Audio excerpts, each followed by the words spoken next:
Hello, welcome to the March 1st, 2024 episode of Watching the Tape. The conventional approach to portfolio management is to reduce the risk of portfolios as people age. And by this, I mean reducing exposure to equity securities and increasing exposure to fixed income securities.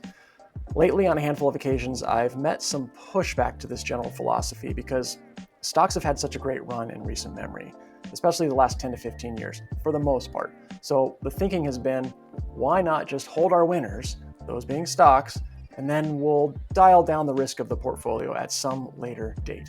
I would say that it's important to at least be aware of something known as sequence of returns risk as a person or couple transitions into retirement and starts pulling from their portfolio to fund their lifestyles. So let's get into it, starting with the quiz. We'll begin with a $1 million stock portfolio, and we'll grow it and shrink it with a series of hypothetical stock market returns over the course of 5 years. By the way, no additional money will be deposited into this portfolio, nor will any be withdrawn. So scenario one starts off with 2 negative years. So we have a down 20%, a down 5%, followed by up 20%, and then finally up 25%. That's an average return of 8%.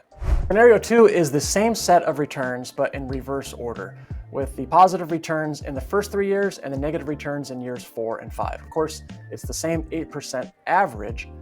Which scenario of returns will result in a higher ending portfolio value? And the answer is, it's the same ending portfolio value. If no money is going in or out, the sequence of returns does not matter.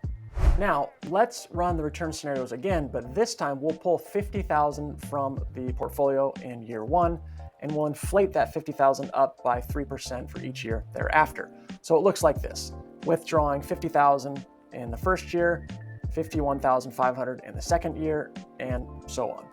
Here are the returns again, and here are the ending portfolio values. In this case, the ending portfolio values are indeed different. We still have the same set of returns averaging 8% in each scenario, but when the negative returns are in the early years and money is being withdrawn, you can see that the ending value is more than $140,000 less than in the scenario with positive returns in the early years.